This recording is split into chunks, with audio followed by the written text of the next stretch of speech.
这样的一个结果对泽伦斯基来讲的话，他输到脱裤子了哈。在这样情况之下，签订和平协定的话，我相信泽伦斯基对不对？他在乌克兰大概留不下来了哈。他等于是被丢包了一样。俄乌战争刚冲突的时候，大家去制裁俄罗斯，然后去支持乌克兰，结果最后白忙一场。整个俄罗斯还是在俄乌问题上面，他要到。本来川普他所设定的，那俄国就是重返黑海。对欧洲来讲的话，这当然是一个最坏的一个结果。目前看到有关于俄乌和平草案的版本啊，简直是一日数变啊！从我们原先所讨论到的是提出了28点，到后来呢变成了19点，到现在呢美方又有最新的版本。现在是众说纷纭，也有不同的解读。那普丁这边呢，最新的回应是说，大致上是同意美方的版本，而且是把美方的版本当作他说是一个起点啊，意思说他先定锚了，他告诉你说就从这边开始谈起啊，那也别想再讨价还价。但是同意的点是什么哈，也没讲清楚说明白。不过倒是画出了一个底线。普丁说，乌克兰如果想要和平，就要把顿内茨克、卢甘斯克啊这些俄语区。就是这些土地呢，就还回来，就是我已经打下来的，你就不用想再拿回去了。那如果这些地区现在的乌军不撤军呢，他就继续打到底。普丁更强调，俄军的行动现在已经进入到了不可逆转的阶段。这个话真的很狠哈，但是让人震撼的是哈，现在这个美国的最新和平草案被爆出说，川普的特使啊 Witkoff 他在录音当中啊松口说，乌克兰要割地换和平，而且。不止顿内茨克，等于是美国自己承认，俄罗斯已经成功的把美国逼到了谈判的底线。现在是反而美国提案要乌克兰来割地求和，所以普丁说他大致上是同意美方所提出的这个版本，但现在这个版本内容是一直在修啦，不可能是最终的定案的啊。那最后会不会讨论到最后就变成说讨论个寂寞哈，还是没谈出了一个什么？有没有可能呢？当然，我觉得有可能，这个还是要看最后俄国跟乌克兰态度。不过，我觉得俄国已经没有什么好争执的东西啦，因为在28点，如果它是一个虽然会改，但是我相信它政治方向非常明确。第一个是乌克兰它不能进北约，对，然后北约也不东扩，然后这个现在就是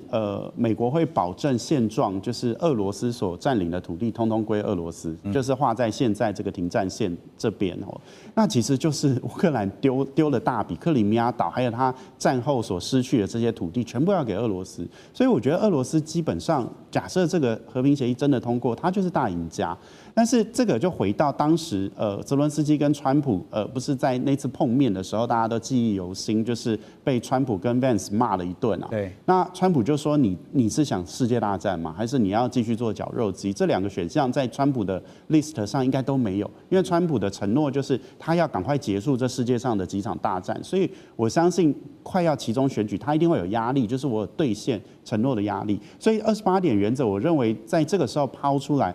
从样态上看起来，就是乌克兰几乎是完全被出卖，那俄罗斯拿到很大好处，所以我觉得俄方的同意的机会很大哦。那至于乌方有没有办法完全的接受，我觉得这可能是未来他会不会就是各方都接受的一个关键点。对，所以现在不变的就是不管你是28点啦，接下来有19点啦，甚至最后修到可能只有10点啊，就是综合以上的，不管是几点啦。不变的就是不可能会加入北约，乌克兰部分啊，再来就是至少现在打下来的俄罗斯打下来的这些领土也不可能归还给乌克兰了，因为乌克兰的话，这个现在我看数字上面是1/3的土地，这个领土都被俄罗斯所目前是占领的哈。那现在还看到了乌克兰的内部啊，最近真的是贪腐连环爆，为什么呢？因为这个泽伦斯基最贴身的幕僚长叫做厄尔马克呢。最近就传出了他因为涉嫌超过30亿台币哈，折合台币大概30亿的贪腐回扣案被严格搜查。那他还是乌克兰的首席谈判官，他曾经代表乌克兰出席过美乌双方的日内瓦会谈。而之前呢，本来就已经爆出来的2位部长哈，这也是贪腐，都揭露呢是跟泽伦斯基啊关系匪浅。那现在呢又烧到了这个泽伦斯基的贴身幕僚长。使得现在泽伦斯基啊是深陷贪腐的疑云，但是大家在想说这个时间点会不会怎么会这么刚好呢？怎么会打到这个现在又在谈？那一方面呢又传出这个贪腐啊，这好像是一个非常精心策划的剧本。先前莫斯科也一再的主张说，泽伦斯基的政府啊，其实因为他的总统任期已经超过了，但是你没有举行大选，所以你的总统是不具合法身份，没有正当性。那现在呢，贪腐连环爆，好，所以Russ， 你觉得如果你是泽伦斯基，这个议题我们过去有讨论很多次了，就是说，如果泽连斯基不能接受，其实是美国的条件，就是美国的和平条件。他可以选择下台了。那现在自己辞职嘛？自己辞职，这个我很多次之前有讲过，对，有讲过了。对，他真的有这个选择了。那如果美国给他压力说，真的现在时间到了，你真的要停火，而且部分的领土还是要接受，是不是法律要接受？但是实际上你要接受是5天起会有俄罗斯占领，你必须要接受。那如果他不接受的话，他有辞职的选择，早就有这个选择，现在又有这个选择。他在刚刚马老师讲说，跟川普在白宫内次谈的时候，已经被川普告知说你已经没有牌了哈，现在一定是更没牌了，连可能这个衣服都拿出来典当了哈。那我要问的就是说，你觉得泽伦斯基他现在光考虑他个人的部分，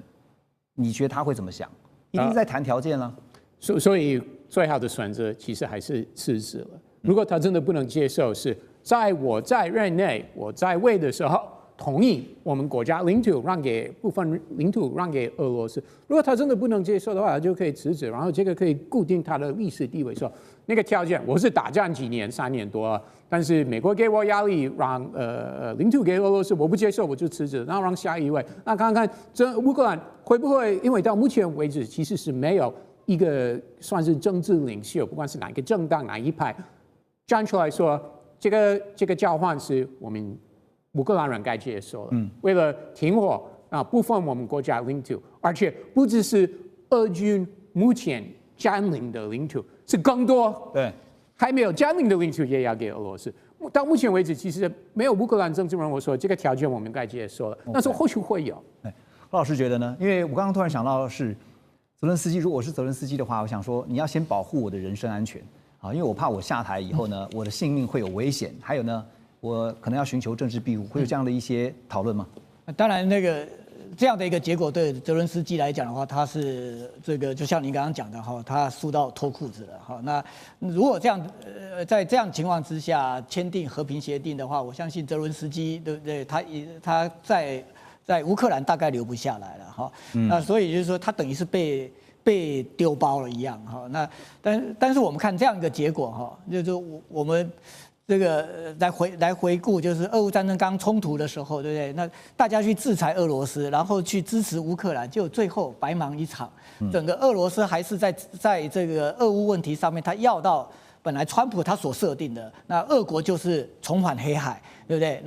那就是说，那这个对欧洲来讲的话，这当然是一个最坏的一个结果哈。那个就是让我们常常在讲哈，台湾有事就日本有事，对，日本有事就是美日同盟有事。从这个北约国家来讲的话，对不对？乌克兰有事就是欧洲有事，那欧洲有事，他们后面还有一句就是，你美国也是北约，你美国要承担这个责任，但是问题是现在美国也不想啦，美国要你欧洲防卫自主，所以你欧洲各国你也要提高你的防卫预算。可是欧洲过去已经好日子，欧盟已经好日子过太久了，他们在防卫上面过去过于依赖这个美国，他们现在有没有办法在那么短的一个，特别德国跟法国，他在这样的一种情况之下，他去扛起整个欧陆的这样的一个防卫自己的这样一个责任，我觉得这个当然是有问题。所以现在就是说，这个最倒霉的是乌克兰，但是最紧张的是欧盟。对，您提到最紧张的现在是欧洲啊，欧盟、北约啊，这个现在因为俄乌，我们感觉好像快要进入到尾声阶段了，但是呢，现在又开始出现了所谓的俄罗斯威胁论啊，那到处在传啊，比如说法国方面已经在警告说，大家要准备失去孩子了啊，德国方面呢也重启征兵。东欧国家正式警告说，俄罗斯要进犯欧洲，大家要小心了。可是普京最近讲了一句话哈，彻底的就是打脸了大家哈。他说，任何关于俄罗斯侵犯欧洲的说法都是荒谬的啊。因为我们常常在讨论一件事情，说俄罗斯如果真的要说要侵犯这个欧洲的话，它的动机到底是什么？因为我们常常讲说，要么就是看能力，要么就要看有动机，好，你的意愿是怎么样？那所以呢，欧洲各国整军备战的同时，哈，可是各国的国内当然也有不同的声音，有的有反战的声音、反军费的声音。普丁现在还没有对欧洲怎么样，欧洲自己就已经有非常多分歧的意见。所以，何老师，你觉得现在这些意见是先喊出来，有点像是我喊出来以后就见光死了哈，打预防针，打预防针的概念是这样的吗？当然，我觉得现在的俄罗斯哈，这个他会不会就是说乘胜追击？我认为这普丁如果普丁他是理性的，我认为他会停下来了，因为整个俄罗斯基本上他重返黑海之后，他在整个国际政治上面，他就取得了一个这样的一个位置，他可以重回海洋。那所以他不见得要去恢复这过去在冷战时期俄罗斯他所控制的那样的一个广大的这样的一个东欧，那而且他也可能做不到，就是说再去把斯拉夫民族再把它统一起来，这个太困难了啦。你可能就必须要这个，就是说就是说见好就收哈。那当然就是说，为什么法国跟德国会这样讲？我认为他们要增加国防预算啊，国防预算基本上你要师出有名啊，你不能讲说现在欧洲很安全啊，我德国很安全，我法国很安全，但是我的这个防卫支出，因为美国不要付钱了嘛。对不对？然后要增加很多的这个防卫预算。华盛顿邮报最新的报道说，美国的陆军部长德里斯科在11月20号向乌克兰总统泽连斯基呢提出了白宫特使维科夫还有俄罗斯的特使德米崔耶夫共同拟定的这28点和平协议。如果看国际新闻的都知道，这28点协议呢几乎就是照着俄罗斯的版本，好像在拟一样。美国总统川普在21号接受访问的时候表示，他说啊，11月27号，也就是今年的感恩节这一天，看起来呢是要求乌克兰签署协议的适当期限。但是大家细看了这个协议的内容啊，对乌克兰真的是极度的不利，包括美国承认克里米亚，还有以及合称顿巴斯地区的像卢甘斯克、顿内茨克把它认为是俄罗斯的实际控制领土。另外，乌克兰的军队规模将被限制在60万人以内，而且必须要修改宪法，承诺不得加入北约，北约也不得在乌克兰驻军。对于俄罗斯的制裁呢，则是会分阶段取消。怎么看，就是左边看、右边看、上面看、下面看，都觉得是对俄罗斯有利，而对乌克兰极度不利啊。所以这28点和平协议也像是大家就戏称是川普是不是彻底的出卖了乌克兰？他是觉得。基本上是联手跟俄罗斯一起联手连麦了，把乌克兰彻底出卖，不但这个现在乌克兰领土，它基本上都要接受，就是已经是在俄罗斯的控制之下，不管你今天是就是说，是冻结也好这个还是说就是说承认，不是承认啦，就是说有这个现实，不过就是说乌克兰的俄罗斯在这些现在占有的领土上，乌克兰领土上，它的地位都不会受到挑战。对，而且乌克兰最初打这场战争，造成这场战争的最主要的原因啊，第一个他们排斥，这个歧视或者说虐待在乌克兰境内的恶意人士的，这些作为都要取消。然后呢，还有就是呢，想要加入北约也别想了。所以，然后呢，对俄罗斯来讲，这两个都是他打仗的目的。当然就是说都得到了，还外加一项就是说，战争开始3年9个月前开始的时候，这个西方国家对俄罗斯的各种经济制裁，包括扣的款，对，基本上都要逐步取消，钱也大部分要归还，所以就变成就是说，这个我都觉得这个提出来由川普提出来有点奇怪，应该就看都像是败战条约的感觉。对啊，应该是普丁提出来的。怎么会是川普？普丁有发声，普丁说呢，这只是谈判的起点啊。这个已经比普丁能够提出来还更好了。那最好笑居然是川普提出来。那川普是哪一国人啊？我都觉得他是不是俄国人啊？所以你就要问我说他有什么把柄在普丁上，我怀疑他是伪装的俄国人。而且这次是美俄双方的这个相互协调之下出来这28点哈。我在想问说，乌克兰的角色在哪里呢？乌克兰就是被瓜分的一块饼。然后呢，最好笑的是，这个整个在协议在谈的时候，欧洲所谓的现在这个首当其冲的欧洲，几乎没有角色。对，所以大使，您觉得接下来哈，这个乌克兰能不能同意，恐怕不是他们能决定的。可是呢，欧洲几个主要国家，比如说德国啦、法国啦、英国啦，他们的态度呢？这些说穿眼都是我们台语叫这个嫩咖诶啦，软脚虾，哎，都是欧洲都是嫩咖诶。然后呢，乌克兰呢，现在泽伦斯基自身难保啊。我今天就想说，为什么这个28条提出来前，突然泽伦斯基的贪腐案被提出来？这个贪腐又不是今天才贪腐的，战前就贪腐，战中也贪腐，对不对？现在人赃俱获，然后人也跑了，哇，涉嫌1亿美金哎。对。那你泽伦斯基还有什么好说的？对，而且已经给他一个下台阶了，这个签了以后3个月就让你下台，你就可以走了嘛，对不对？你3个月你就要重新改选总统，所以这些条件对那个乌克兰讲是很苛刻啦。我觉得对泽伦斯基是给他一个下台的机会，对他很宽厚了，没有追究他的责任。可是那个案子已经拿出来了，随时吊在泽伦斯基上那把剑。达摩克里斯之剑，也就是他的贪腐案，随时可以治他。对，那现在就看你泽伦斯基啦。那欧洲目前为止都没反应，能卡 A 加 S 通通没反应。而且刚刚像大使讲说，泽伦斯基在这个28点协议提出之前呢，就是深陷到这个贪腐相关的一些案件跟争议，当然也使得呢，他会来自就欧洲。刚刚特别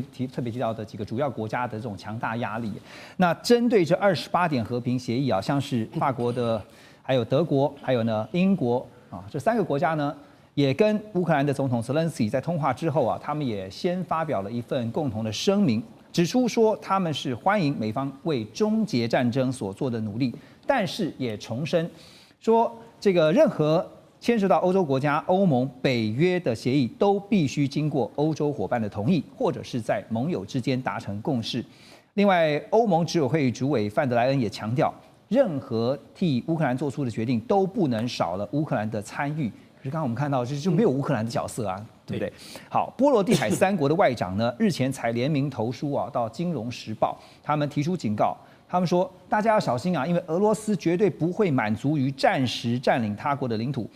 各界如果寄望于用土地来换取脆弱的停战，就是在重蹈历史的覆辙。但是我们都知道，其实从历史上面来看，本来就没有永远的和平这件事情啊。没错。所以聂老师怎么看这项协议真的能够，就算答应了，也不太能够保证是永久的和平啊？没错，东西没有永久的。你可以这个问了一个问题叫长久和平可以。我们都知道欧洲以前有多少的战士，光这个英国这个本岛英格兰 Scotland 打了多少战争，玫瑰战等等。北爱尔兰、南北也打了多少战争？光这个小地方打多少战争？这整个欧洲是到处打。可是现在的欧洲不太一样，它不是一个国家，它国不国、州不州的，很奇怪哈。它是欧盟，可是欧盟又不是全部的欧洲国家。我们先这样讲好，就是，但我们要肯定一个东西，就是欧洲这个大陆啊，以前是一个战争大陆，真的到处打仗，可是现在是一个和平大陆。所以欧盟得过诺贝尔奖和平奖，在2012年，大家知道是欧盟这个区得和平奖，所以他们期待和平，因为他们现在是一个和平共处，甚至有所谓的申根签证，而开始走上了欧元区，当然欧元区现在只有19个国家，当然大家都知道嘛，1999年开始只有11个国家，后来希腊变成12个国家，所以它那个星旗上是有12个黄色的星星，可是现在加到19个国家，但重点是哈。那个欧盟国家到有几个？28点和平协议，那刚好28国，可是现在是27，因为英国他情何以堪？那我最大为什么都德国带领，所以他退出了。好，不管怎么说，27以前的28个欧盟国在一起的组织的力量够大，但也不够大。对，他们的分合到现在，这个欧洲以前算是老虎，现在是欧洲猫，所以你说他敢讲多少话？他所以刚刚说好像也不太有反应，但还是有一点反应，就是后来讲的这几句话嘛，就是说你不要自己你来决定我们的事，来我们欧洲。应该要经过我们欧洲伙伴的同意。第二个呢，我们不能少了乌克兰。可是你要知道，乌克兰角色又很奇怪，虽然土地很大，经济也不差，军事也还可以。重点是乌克兰不是欧盟国。那您刚刚讲到后面那个说，他的俄国会不会雄心更大，会再去找那个波罗的海东边的3个小国？这将会有它的历史意义的。它是在2024年10个国家同时加入欧盟的时候的3个重要国家。这3个国家其实它的实力它虽然不大。他们的经济体不错，他们的经济所得不错，还有他们是所有的组织几乎都加入了，不管是IMF 啊、国际货币基金、UN， 甚至申根签证，甚至欧元区都是。但重点是还不至于俄国会去马上攻他。我必须讲这一次呢，和平协议有一个吊诡的地方，就是其实啊，我觉得所有人人没有好人坏人，国家也不是好人坏人，就是我们看到媒体报道说俄国坏就一路坏下去，哪有？二战的时候，其实俄国打赢了欧洲，不是美国所以你说俄国又这么坏吗？不是，因为俄国在师出要打有名的时候，有一个很重要的名称，就2件事：武器东扩，还有加入北约。我如果大家回忆一下就知道，2021年是不是很多这种事情？到2022年初为什么会打上这一仗？就是因为你武器一直要东扩，一直要加入北约嘛。所以俄国才惹毛了，拜登就知道了情资消息说他要打乌克兰了嘛。他这现在有什么理由打这个波罗的海三小国？还不至于。我就想就是不明白，就是说，波罗的海3国他们提出这个警告，表示说他们有很强烈的威胁感啊。可是要问的就是。俄罗斯干嘛要打这个波罗的海3国？所以我觉得他师出无名，这有点像日本对台湾一样。当然，日本就像说台湾有事，他们就有事，就有这种感觉，你知道吗？因为他们是心中有敌意，俄罗斯的，因为他们以前有历史情仇，是有敌意的，所以他们会发出这种声音，你知道吗？即便是乌克兰也有2种声音啊，像泽伦斯基这一种比较偏西的，还有你要知道顿巴斯克这边的很多人其实是支持这个俄国的所以每一个地方就像台湾有支持统一、有支持独立一样的道理。我们看一个东西不能全看全局啊，不能看到一半以上就觉得代表全部。我必须说是他们有一些领导者，现在有一些过去跟俄罗斯的一些暗情仇所造成这种，就把这种所谓文宣呢就无限上纲了。我先讲一下，最重要是28点协议这个东西是一个很吊诡，也就是俄罗斯这次绝对是打赢了，而且不但是打赢了，而是大赢。为什么呢？他原来要的东西全拿到，还加上了割地。你看克里米亚，包括顿巴斯那边的这个卢甘斯克、顿巴斯克全部要拿回来了。这不得了，这个是川普答应的哈。第二个呢，北约就是说你就不能加入北约，这已经完全属实，而且呢还限军还加码，叫限军60万以下。对，还有一个很重要，你其他欧洲国家也不得在乌克兰驻军，我讲武器也没办法东扩。你就不觉得他已经拿到了所有，还更加码了？还有一个，俄罗斯一路被美国或者号称他的民主联盟去限制他的所有经济制裁，请问这件事它里面有28有没有一个叫做经济的制裁？那么逐渐取消，你不觉得俄罗斯大赢吗？那当然，这个刚刚大师讲的，是不是川普跟他通俄门啊？是不是这个俄国共同来定这个？而且这次特使是哪里特使？俄罗斯特使，对，白宫特使，没有一个乌克兰的角色，就俄罗斯说了算。所以我觉得现在这个在国际气氛围这蛮吊诡的，也就是乌克兰这次真的说，俄罗斯这次算是打赢了仗。当然还有川普他自己的心怀鬼胎啦，我觉得他自己有他的利益考量。那这个我们还要再往后观察。所以说这个现在外界看这个28点和平协议啊，觉得说这个提出来的怎么比普丁当初所提出来的条件还要好？到底川普在想什么啊？那这个在战场上面呢，我们先来看战场的这个态势才是最现实的啊。俄军一方面在红军城还有乌军跟乌军的展开这个激烈巷战，那一方面呢也宣称他们攻下了重要的堡垒啊，一个战略的重要据点就是库皮扬斯克。而在这个时候呢，也听到了法国总统马克宏，他虽然呢跟这个泽连斯基签署了合作意向书，也表示说呢。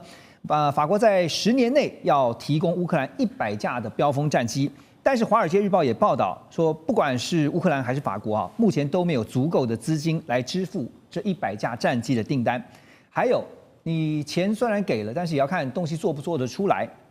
标风战机的制造商达梭航太，现在他们自己都还有233架的订单是积压下来的，就是说出不了货，那挪不出产能来制造这多出来的100架援助乌克兰的战机。所以我们要说的是，提供乌克兰武器真是缓不济急啊！现在再不谈的话，恐怕就没有筹码了。所以这是不是也是川普他自己很急了，所以他必须要抛出这28点的和平协议的一个最主要的考量呢？那当然，这个28点呢，他为什么川普会提出？那当然有2个比较注意要去考虑到的。第一个是战况的疲惫啊，战况疲惫，因为想从2022年2月24号打到现在你看打了2年多了，那当然每个都很累，而且美国更是很辛苦，而且川普呢每次说要停战，一次都没有停战所以造成这战况是非常疲惫，他也疲惫，加上呢资源的撤走也是很大的因素所以他特别要求在28点里面特别要求到我们注意到有一个是限制他的军队的一个规模，乌克兰，然后第2个是放弃加入这个北约，第3个是承认这个部分领土的现状等等那这些其实当然你刚刚提到说那个皮克扬斯克它的一个巷战还有城市攻防战等等，其实已经我看他非常之辛苦，那给乌克兰现在其实战况是对非常之不利那因此呢，我觉得这个是我想是一个压倒骆驼追根稻草，应该是一个出发点，所以川普才提出这一部分哦。那此外呢，你刚刚提到说这个法国的他要援助100架的标风战机哦，那我看哦，在这个欧洲的资源上呢，其实打了这么久，其实欧洲说要支援要提供，但是呢，只闻这个楼梯响，没看到人下来哦。尤其你看这个叫100架的标风战机，你看到它要多少的这个要资金，好，还有生产链，那当然还有这个。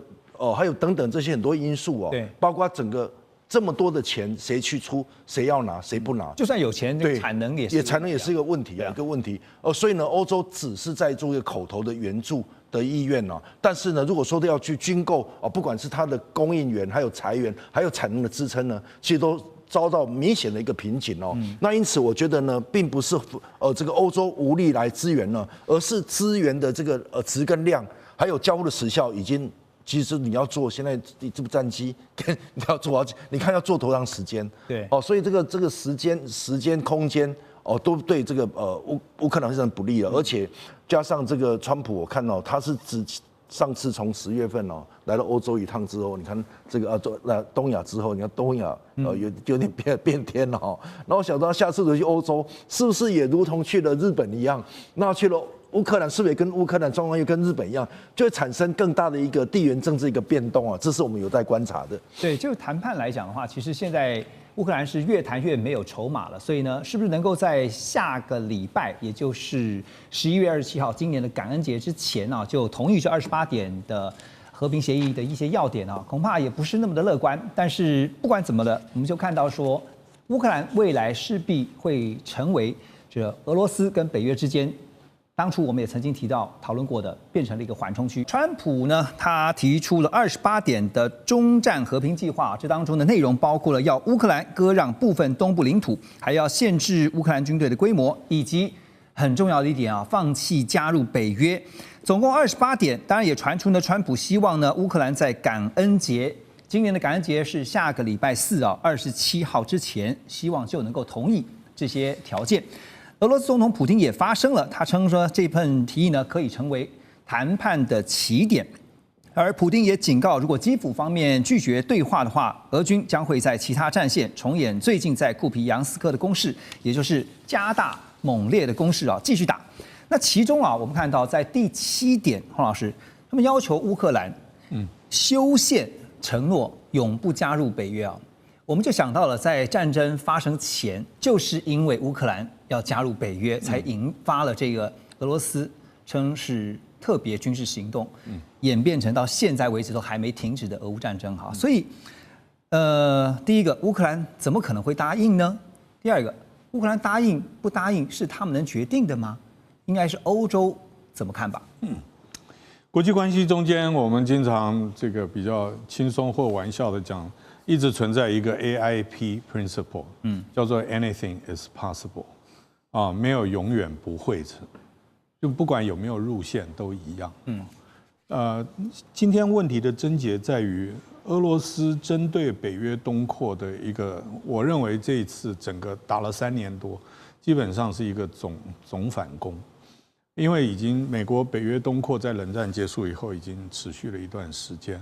我们也深刻理解到东欧国家啊，就在俄罗斯的边境，那他不管就武力就人口来讲，实在没有办法独立抗衡俄罗斯压力，所以希望大家抱团，啊，就加入北约。那么这个问题不是国际政治或者是课堂中间就可以完全分析结束的，而是有一些原则问题，我们要不要去检视一下？第一个就是北约能不能够接受新的国家，是不是俄罗斯说了算？第二个就是，如果这一次的协议是照这样子谈，基本上俄罗斯愿意考虑比较正向的考虑，是因为俄罗斯占上风。那就换一句话说，边界啊，就是一个国家可以被侵略，它的边界可以被变更，是被接受了。那其实会增加更多欧洲国家，尤其是北约国家的疑虑。那么，如果这个签下去，并不能解除其他濒临俄罗斯边境的，如波兰者啊这一类的国家的任何安全感。不会有这个就算叫做和平协议好了，也不会增加安全感。所以明白来讲，这个所谓第7点，它不是乌克兰的 membership， 就是乌克兰能不能够成为北约国家之一的单一问题，而是整个北约的原则，整个战后的秩序，欧战的边境。另外一个就是俄罗斯对于未来欧洲安全的影响并没有降低。那么在这几个情况之下，我相信要欧盟或者是北约接受的情况之下，即使乌克兰同意，可能北约跟欧盟都会有很强烈的意见。对，所以北约跟欧盟的态度哈，接下来会是如何？因为发现在当中，就是从文字里面你可以发现是，普丁他其实说这是个起点，其实他在定锚，就是说这个只是基本条件。所以永不加入乌克兰，因为我们之前也曾经讨论过说，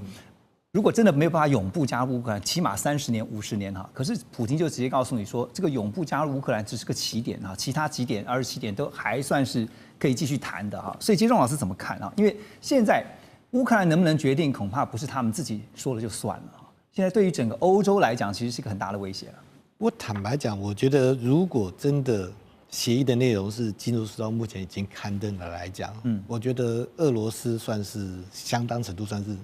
大胜。而且华府真的有点很多的条文真的有点欠缺考虑。比如说刚刚提到的乌克兰宪法中明定不加入北约，北约在章程中不加了。其实北约要不要接受新会员国是必须要一致决，是一致决。所以只要美国表态反对，就不会。但是你现在把这些条文放进去，坦白来讲，第一个，北约其他国家能不能接受？因为你事先没有跟北约其他国家讲。第二个，泽伦斯基就算能不能做得到？所以这个条文放进去，其实是让这个协议可能在以后在执行上会出现问题。第二个就是所谓领土的问题，他明白表示是说，视为事实的领土，美国也将承认。对，坦白讲，这个写法从谈判来讲，对美国不利，因为它其实有另外一种表述，就是我就是停战线停火。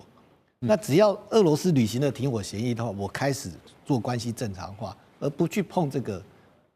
领土的问题，其实就是南北韩现在的状况嘛。所以从这样的迹象来看，是不是就照着俄方就是普丁这边当初的一些要求，几乎就是比照办理？而且成立俄美联合安全工作小组，负责监督协议执行。美国跟俄国来监督协议执行。对，乌克兰呢？乌克兰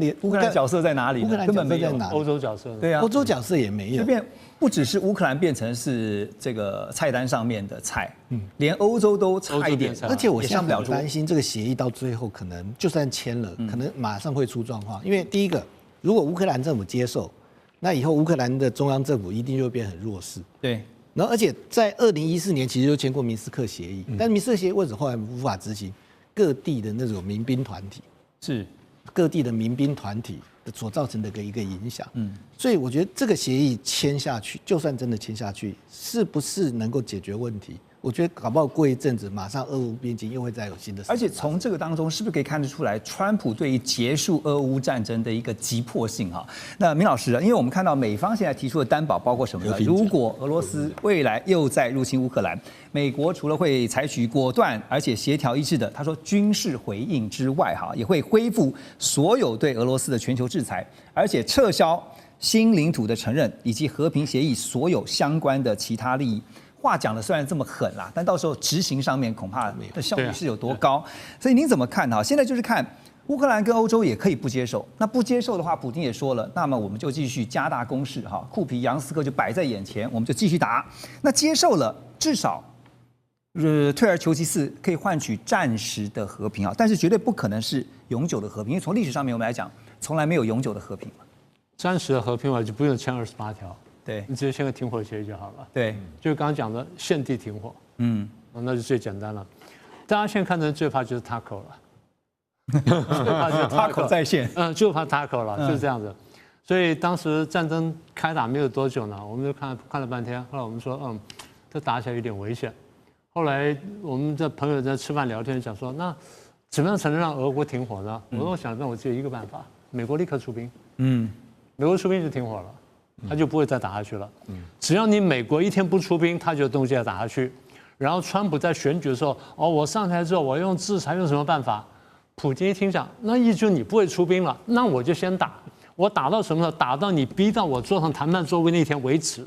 一定是这样，逻辑是这样。他早就料到了。对，只要普丁这样想话，那泽连斯基就不能停手。所以川普讲的话，我说战争会越打越凶。当时我立刻反应就是如此，因为我们读国际关系读久之后，这回 bluffing 谁都会。那问题就是你看最后那个牌你下不下得了？然后最后你的筹码是不是下得够大？我当然明白川普的动机。川普第一，他想博得美名，我又停止了第9场战争，第10场战争。第二呢，他真的认为乌克兰虽然重要，但台湾可能更重要，所以他真的想把注意力移到台湾这边来。但是你这种移法让大家觉得说，那到时候你会不会过来啊？你有没有丢成这样的？那我怀疑你是正常的。所以川普这样做反而增加了他以美论的强度，我觉得是不好的。所以后来。到了大概去年前年的时候，当时川普不是在讲说，哎，我当选就怎么样，然后上台就是说我怎么可以结束战争？我说24小时、48小时、72小时能结束战争，这个看你拿什么东西出来。你只要不出兵，那个战争呢，大概不会这么快停下来。那现在果然如此。我认为最后的判断答案就刚刚各位讲的，如果欧洲不同意的话呢，那这个事情很难谈成。大家现在都说啊，北约东扩是造成这样。你把历史拉长看，是东欧西逃，不是北约东扩，是不是？东欧被打了400年，现在好不容易碰到俄国一衰弱，大家就四散奔逃，逃出去，像刚刚建正兄讲的，逃出去怎么办呢？你看我啊，那怎么抱团吧？那就抱到哪里？就抱进北约嘛，这是唯一合理的选项嘛。那北约是不是真的都能够第5条真的发挥作用呢？不一定，但有总比没有好，所以先进来。所以现在虽然有北约，英德成立的安全同盟啊，对不对？英德前几个月才成立安全同盟，你有北约，为什么英德成立安全同盟？英德都觉得北约不能保护他嘛。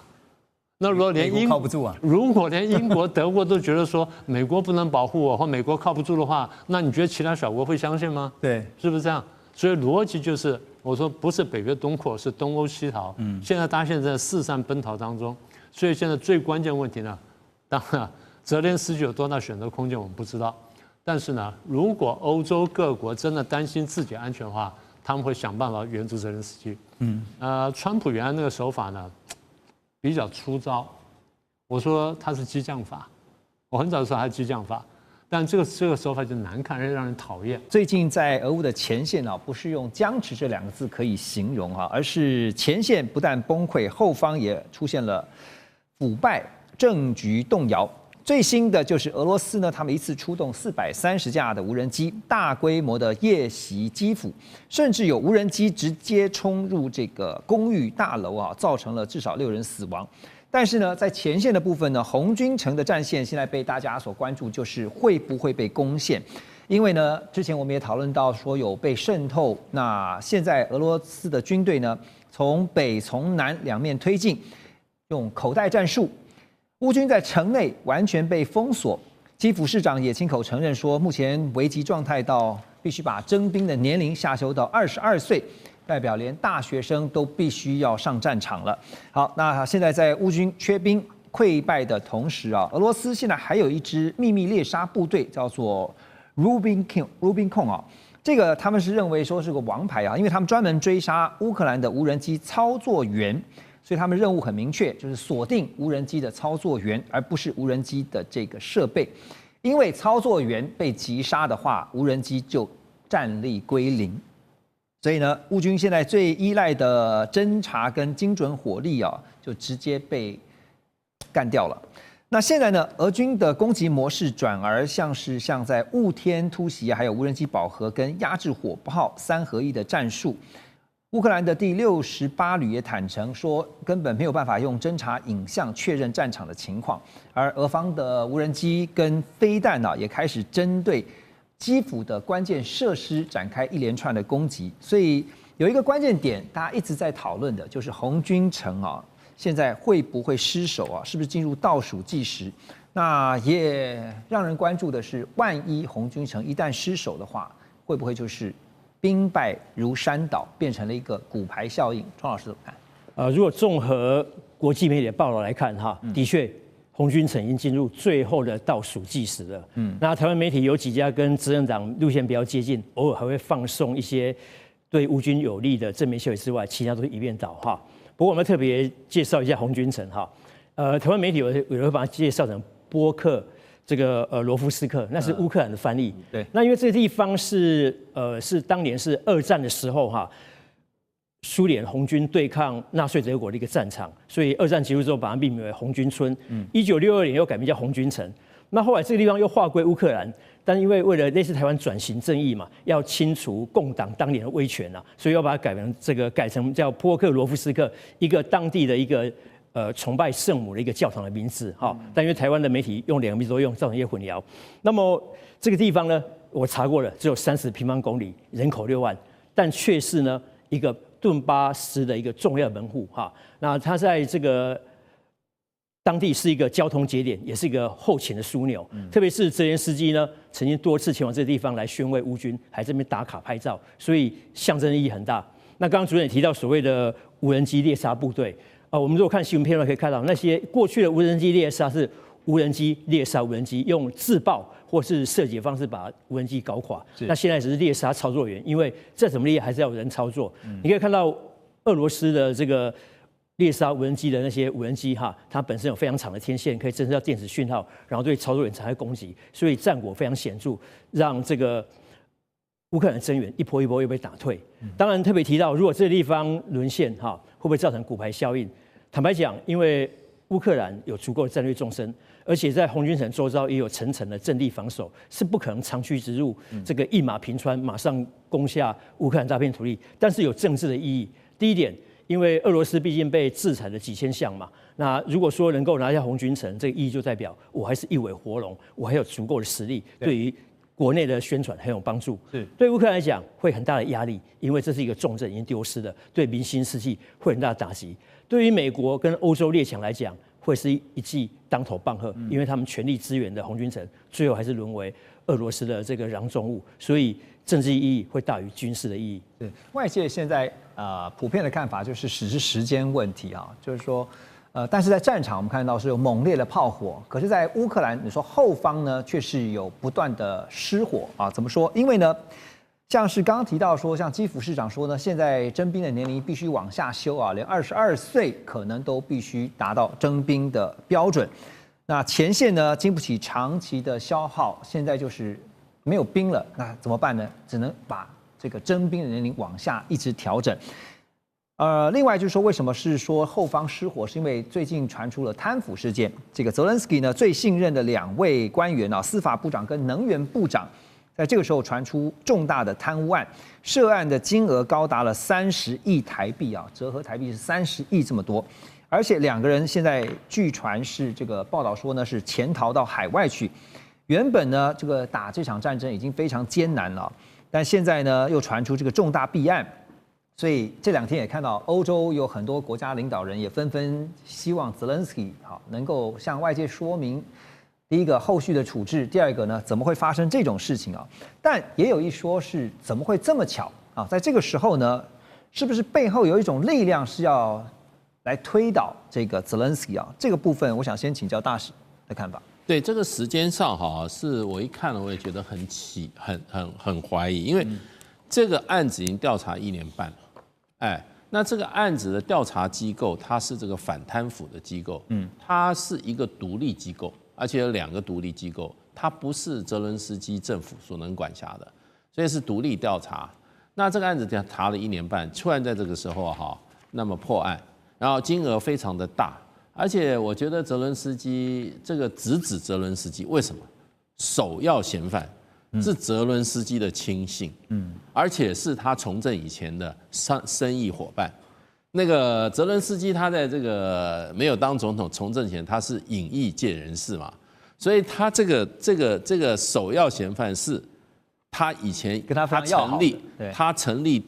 这个影视公司的负责人，对，是他的生意上最密切的。那矛头就很清楚了。对，所以基本上就变成现在这个泽伦斯基应该是深陷一次政治的这个一次这个所谓的一个大地震的前夕啦。那为什么这个时机？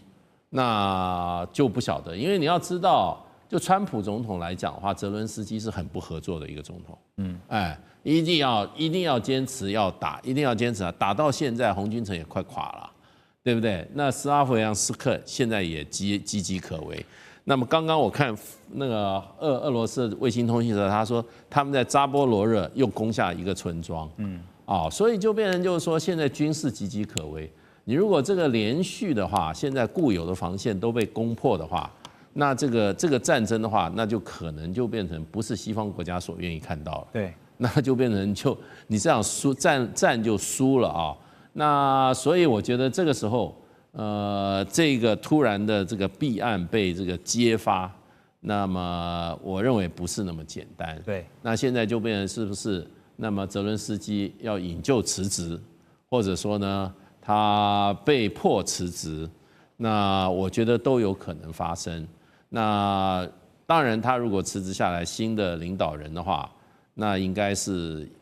我觉得应该是西方国家比较愿意见到的领导人，因为现在如果再让泽伦斯这种主战派的人永远打下去的话，那又打不赢，又节节败退的话，那么哈尔科夫也被拿下来，然后这个第聂伯河西岸的部分也被占下来的话，那这个我觉得西方尤其欧洲国家的话会震动。那如果谈和的话，现在看起来的话，那普丁当时要讲的就是说，他要整个顿内刺客。那看起来条件还比这个俄军再继续往西打是比较好的。所以，照大使所说，不管是弹劾也好，辞职也好，泽伦斯基有可能下来吗？我从早就说，泽伦斯基有2个选择，一个是继续打，尤其是欧洲国家在背后还支持他，所以这部分我跟大使有点不同意见嘛。我觉得到目前为止，主要西欧国家，法国、德国、英国、意大利还是愿意继续支持，所以他们需要泽伦斯基在这个位置上面，所以希望他会继续了。对，那美国川普态度是非常明确，他觉得泽伦斯基该接受将来部分国土是由俄军继续占领，这是川普的和平方案、停火的方案就是这样的。但是目前泽伦斯基不接受，所以泽伦斯基有2个选择：继续打或者下台，因为不会办选举。只要他们继续在这个戒严的状态当中，不会办选举。所以泽伦斯基有一个选择：主动下台，那让下一个总统决定接受川普的条件。但是如果继续打的话，对于整个战局是没有办法扭转的，因为现在整个我们讲说已经很久没有，对啊，是不可能整个逆转了嘛，绝对不可能了嘛。所以那你说他现在要处理说包括贪腐的，我刚刚讲说是不是背后有一种力量？其实在这时候是创造一个他正好可以下来的一个时机。背后的力量有两种可能，一个是内部有人认为我们该弹劾，就是乌克兰内部，就是由内发动的。对，那另外一种可能是美国了，因为我真的认为西欧国家还是很支持泽连斯基继续打，对，所以两种可能是内部或美国。美国的几率比较高吗？我没有下到消息，我怎么知道？OK， 好，所以那你觉得接下来啊，随着就是我们刚刚讲说军事据点，像是红军城，只是时间问题，它迟早是守不住的。那接下来就看泽伦斯基怎么做啊。但是问题是，泽伦斯基在这个时候下来，跟他再缓一点时间再宣布辞职，这中间有差别吗？其实是没有差别，是啊，没有差别。但是至少俄罗斯会继续打，然后会是攻打基辅，会继续在乌克兰东部多拿一点领土。现在陷入焦灼状态的俄乌战争，目前最新的态势是乌克兰死守了1年3个月的红军城啊，这个据点呢，在我们的节目当中也讨论过非常多次。而现在呢，这几天传出说要陷落了吗？怎么说？因为根据《纽约时报》最新报道，乌克兰总统泽连斯基表示，现在大约有200名的俄军，他们透过渗透的方式渗入了红军城的市区，也使得乌俄两军在红军城爆发激烈的巷战。但根据基辅独立报报道说，进到红军城这个渗透的俄军啊，不止200人啊，这其实已经超过了乌军有8倍之多。红军城的防御现在变得岌岌可危。而乌克兰第25空降旅也表示，虽然乌军的防御每天可以打死大概50到100名左右的俄军，现在他们算了一下，乌军对俄军的伤亡比是呈现1比10，说乌军有优势也就是说呢，1名阵亡的乌军能够换10名阵亡的俄军。但是俄军现在3面包围了红军城，而且利用各种弹药来打击这个补给路线。乌军的士兵也得冒着炮火，还有无人机步行10多英里才能够到达城内的阵地。所以现在说，俄军是以超过乌军8倍的军力，而且再加上有渗透进去的俄军的军人。好，但是乌军现在的防御呢，他们不断对外界讲说，我一个乌克兰士兵可以换10个俄罗斯的士兵。好，但是乌军跟俄军现在都在抢的这个红军城，到底能够守或者是会失掉，它的关键在哪里？委员，您觉得？去年8月俄军就开始打红军城，然后普丁前阵子就大概是上个礼拜特别讲说，记者们你们要去，红军城已经被我们打下来了，对，你们要不然记者们可以去看看，其实还没有打下来，可是只是时间的问题了。大家都在做宣传。对，战争有时候就是很简单的一个算术的问题。你看刚刚讲这个人员的问题，乌军的防御大概有1比10的这样的一个优势，可是俄国有去年的这个数字有1亿4000多万人，你现在这个乌克兰只有3700多万人，这个兵源就差了很多。第二个讲土地面积，所以这是算术问题。俄国有1710万平方公里，你乌克兰只有60万平方公里，何况你还有1/4，60万里面你还要把1/4要拿出来，因为已经被俄军给占领了。是，所以你去看两边，就假设两边的火力一样旺盛的话，你俄军每一个平方公里可以承受的炮弹的那个压力的程度远低于乌克兰嘛，因为乌克兰小嘛。对。第三个问题就是工业化的问题，俄国的工业化的程度其实是比乌克兰还强，没有错。在苏联的时代，乌克兰是它的一个国防的重镇。你看很多的这个重要的军事的装备都在乌克兰生产的，可是现在有一个问题在哪里？第一个，乌克兰这个脱离了这个就独立了以后，很长的时间经济很糟糕，所以很多工厂都是被破坏得很厉害的啦。有的东西农脉被卖掉了，然后这个最重要的是战争被俄国摧毁了很多国防的重要的一些的建设。对，第四个其实要讲一个问题，就是意志力。你看普丁这种意志力，打仗是真的是意志力很重要。美国打越战，你就要再打1年，他也撑得下去，因为他的总兵力几10万人在那里，怎么打不下去？问题是没有意志力打了嘛？战争总统也没有意志力打，尼克森更想急着把它结束掉。阿富汗也是一样啊，阿富汗的敌人力量更小，可是为什么俄军打完10年就走，美国打完20年就走？为什么？就意志力没有了。对。可是人家普丁打乌克兰是打得很辛苦了，就乌克兰士兵很勇敢啊，打得非常漂亮。问题是你总体资源就不如人家嘛，人口面积、工业化能力，然后这个武器俄国自己可以生产，你乌克兰武器要靠人家生产，美国生产完要渡过大西洋，然后进了波兰，然后转送给你，其他欧洲国家送来了也是很辛苦。所以你乌克兰你不是一个自给自足的一个交战国，那你总体资源又不如俄国，那普丁想赢的那个心又这么坚决，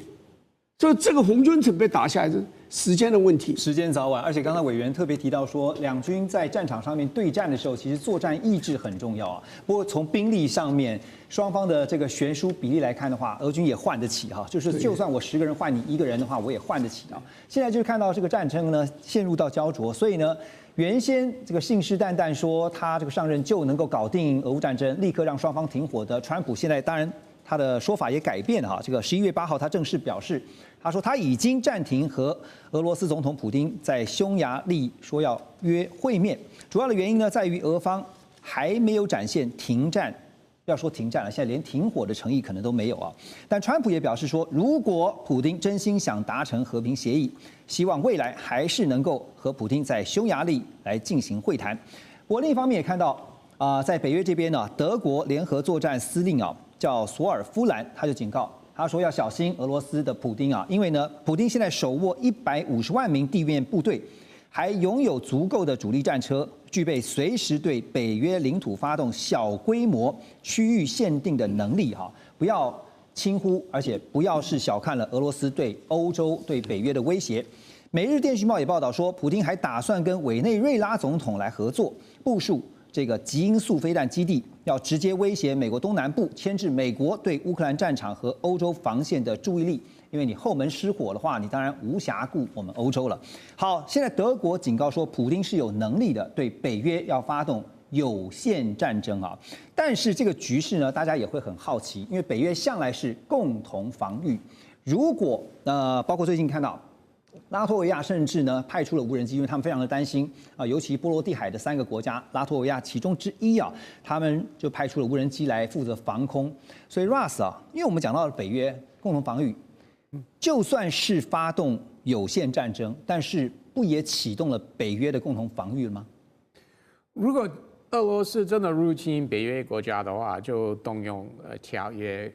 虽然很多人认为川普对这些条约，不管是北约、美国跟日本、南韩、菲律宾的防御条约，川普有质疑，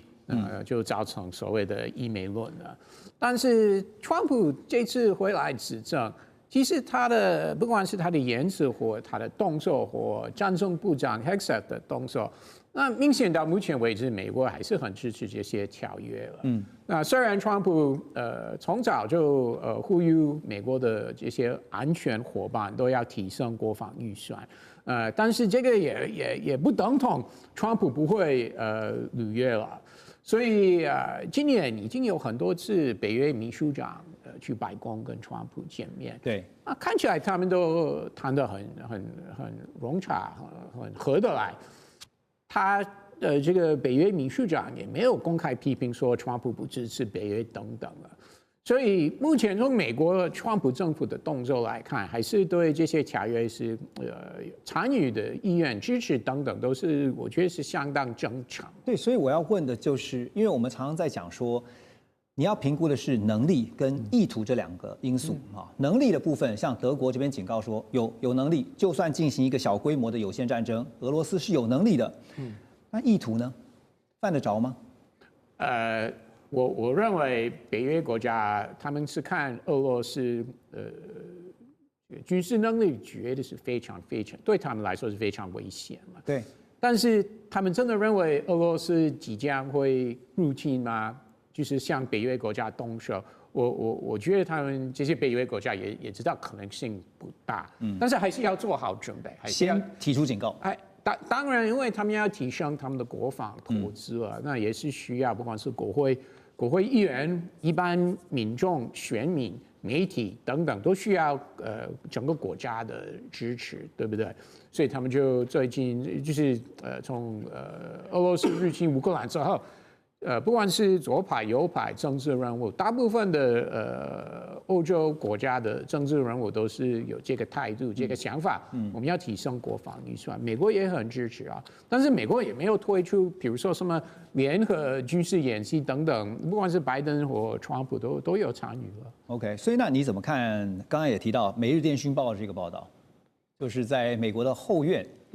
跟委内瑞拉合作，我觉得可能性不大。如果俄罗斯跟Venezuela 提升双边的国防方面的合作，比如说军事演习之类的，或有访问团等等，这个不意外。但是俄罗斯真的会部署飞弹在 Venezuela， 我觉得可能性不大。第一是预算的考量，第二这些飞弹他们需要在乌克兰战场使用，怎么会把这个重要的资源原理放在 Venezuela， 可能性真的是不大。而且还有呢，其实马杜罗政权是非常不稳定，那或许会挡得住但是不排除会有政变的情况。那如果他真的被逼下台的话，那俄罗斯怎么办呢？我们飞弹在那边，所以我觉得可能性真的是不大的。所以你看到，在这个竞争非常激烈的态势之下，现在尤其讲到地缘战略啊，这个尤其西方媒体常常会，不管是空穴来风，或者说他们觉得很紧张，都会先用一则报道来告诉大家有这样的可能。但是我觉得你讲到一个重点，虽然最近几个礼拜有什么样的新闻，比如说川普说那我目前不去匈牙利跟普京见面，然后有这个俄罗斯会不会在 Venezuela 部署飞弹等等各式各样的相关新闻，但是我觉得有一个重点是到目前为止是没有变，川普希望两方乌克兰跟俄罗斯是达成停火协定，而且川普看是什么样的条件之下可以停火，他的想法是完全是没有任何变化，就是说他认为乌克兰要接受将来部分的国家领土还是有俄罗斯占领了。是，那这个川普有这个态度，这个立场完全是没有变，所以他还是会不是向俄罗斯施压的对象还是乌克兰。对，你讲到有一个重点，最近大家有没有观察到？其实讲到了俄乌停火也好，或是未来的中战也好，其实在这一次的 APEC，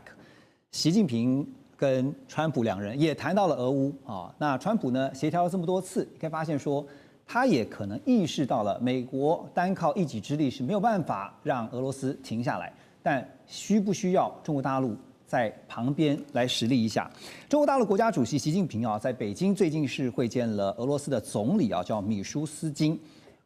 目的呢是要升级中俄双方的合作。那俄罗斯的财长呢也表示说，俄中两国呢基本上已经脱离了西方货币进行贸易结算目前99.1%的支付都是用卢币和人民币的兑换来完成的。2024年年度的这个俄中双边贸易额更是达到了2450亿美元的历史峰值。日经中文网呢，在11月7号也报道说，俄罗斯液化天然气呢正在用低于市场2到3成的价格卖出了中国大陆，而这个中国大陆呢，一方面扩大从俄罗斯进口液化天然气，同时呢，对美国能源的进口现在已经降到0了，这代表说99.1%，这比例几乎就是100%了哈。所以陆老师怎么看卢币跟人民币互相的来进行兑换交易，那代表说这个去美元化，我们之前也提到过的，是不是已经又更向前迈进了一大步？怎么看？的确，中国跟俄罗斯天然气，它以它的本币来做交易，就以人民币跟卢布来交易，它是符合几个它的策略性的考量。第一个，降低对美元的这个依赖，也避免被美国制裁第二个，可以提升它的能源的安全性，两个的人对于天然气的这个交易可以避免受到美国的这个影响，它的能源买卖是很安全的。第三个，它跟俄罗斯买的比较便宜，所以它的能源成本也降低。第四个更重要，强化它地缘政治的政治谈判筹码。所以美国川普跟普丁或者是跟习大大要求说，你是不是俄乌战争你那个使点力，让俄罗斯不要再攻击？那我相信习近平不会答应他这个，因为这是中国希望俄罗斯在俄乌战场牵制美国，那俄罗斯希望中国在东南亚市场牵制美国，所以双方有一个这个战略性的一个考量，互相牵制美国的一个这个作用。所以以这样来看的话，他们以这个非美元人民币跟卢布交易是一个非常正常的现象，可以避免被美国制裁，降低对美国的依赖，降低成本，还可以提升它能源安全性。我想符合它所有的策略。摆脱依赖是重点哈。那另一方面是看到在能源的这部分的分散风险也是另外一个重点所以如果是去美元化这部分，可能短期也许看不太到，但是摆脱能源上面的依赖，看起来是做到了。没错，因为我相信他直接跟俄罗斯买能源的话，这是一个非常简单直接的，而且用这么便宜的价格，又可以用自己的本币来做交易，这是应该是最简单不过。尤其他让他的能源来源更多元化，要不然他跟美国买的话又贵，然后又要受制于美国，那对他来讲实在是划不来。